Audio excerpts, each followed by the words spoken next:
For today's review, we've got the Gemmy Airblown Inflatable 12-foot tall Happy Jack-o'-lantern selling it at home this year. This is selling along with 3 other 12-foot base fans, the 12-foot black tree, 12-foot cat, and 12-foot ghost. This one is probably my third favorite behind the black tree and the cat. The ghost is definitely my least favorite. I would say that these top 3 are pretty close together, and then the ghost is pretty much all the way down because I just am not a fan of that one at all. Now, last year we got this inflatable, however, the facial expression was different. They upgraded it, in my opinion, not changed it, but upgraded. I think it's a step up for sure. I like this facial expression better than the one we got last year.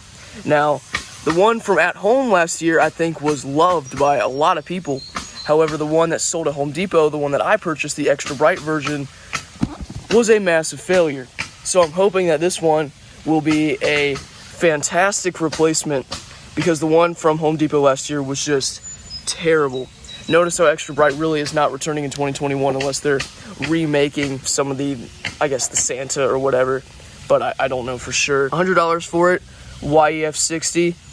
Makes sense, you know. It's gonna suck, obviously, but it's still a cool design.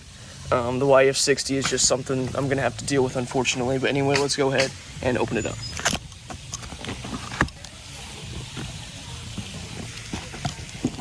See, this is what sucks about this new packaging. I'm gonna rant about it every single review, but the fact that they don't have a piece of tape right here, if you have some idiot who comes into the at-home store and opens these up, you don't know what they're gonna put inside. I mean, you can't trust people. I really hope they change this. Look, geez, they didn't even put the tape here. I was cutting it like that, and they didn't. Only right here. That's really stupid. If anyone who's close to Gemmy is watching this video, you really need to change this packaging. I mean, it's a no-brainer to change it.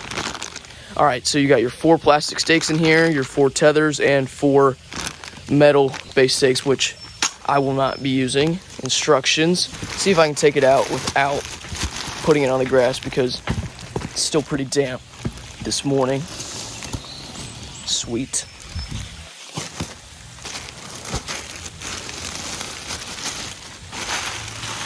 If this somehow has a YEF 80, I will be thrilled, but really no way with the price. I just do not see that being the case.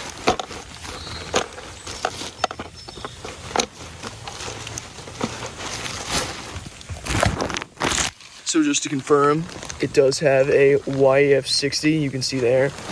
Unfortunate, but not unexpected.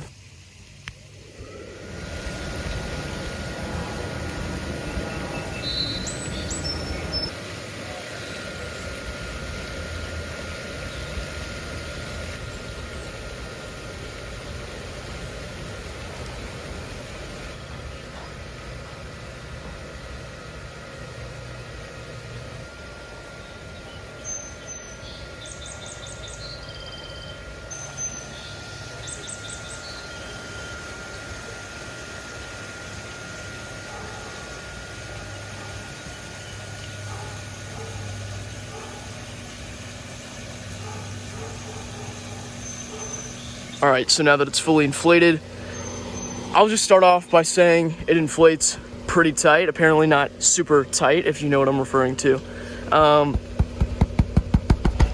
You know, that's how well it inflates.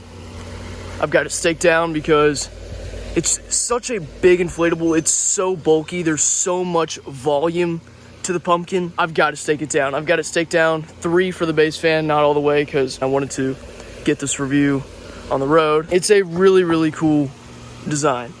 I recommend it if you aren't bothered by the YEF 60. I'm not. I mean, I don't really care as long as it inflates well. It's got 5 C7s, I believe, located throughout the inflatable pretty evenly, I think, but I don't think there's one in the stem. I think it's just below that. Now, at the bottom here, you can see that it's got this kind of ring around it. Now, the extra bright one did not have that feature, and I liked it because it looked more like the pumpkin was just on the ground how it normally would be, and you didn't need this extra support system down at the bottom. However, I've come to like it, you know. It actually can stay up on its own. The extra bright one could not, but it is a little noticeable, so If you find that unattractive, then that's up to you. I personally think it looks fine. I don't think it bothers or messes up the design at all. I kind of like it, to be honest. The mouth is really cool. It looks nice. The eyes and the nose, just your typical jack-o'-lantern face. It's a step up from last year's for sure. I think a lot of people would agree if they got this one. There's not really much else to say about this inflatable. It's a pretty basic design, but I think sometimes, you know, when it's more simple and not overdone or anything, the result is better. At the back, I will actually show you, you've got this little opening for the fan. So the fan is tucked right under there. If you can see it, you might not be able to. Right there. So there's the fan. It's pretty deep underneath there. It's not like it's right here. It is really far back. So you will probably have to have this deflated when you're staking the base. That's what I had to do at least. I actually, when I deflated it, it takes forever to deflate. If you think it takes long to inflate, it takes twice as long to deflate. I mean, it was unplugged for a minute and it was still pretty much 11.5 feet tall. Like, it had only gone down about half a foot. So it takes some effort, I will say. It takes some patience. That's what I really should say. But I think it's worth it in the end. It's a really cool design. I definitely recommend it for $100. I don't know if I would pick this one or the tree or the cat. To be honest, I would just get them all. I mean, they're all worth it. I like them. But anyway, I hope you enjoyed this review, and I will see you next time. Peace out. Bye.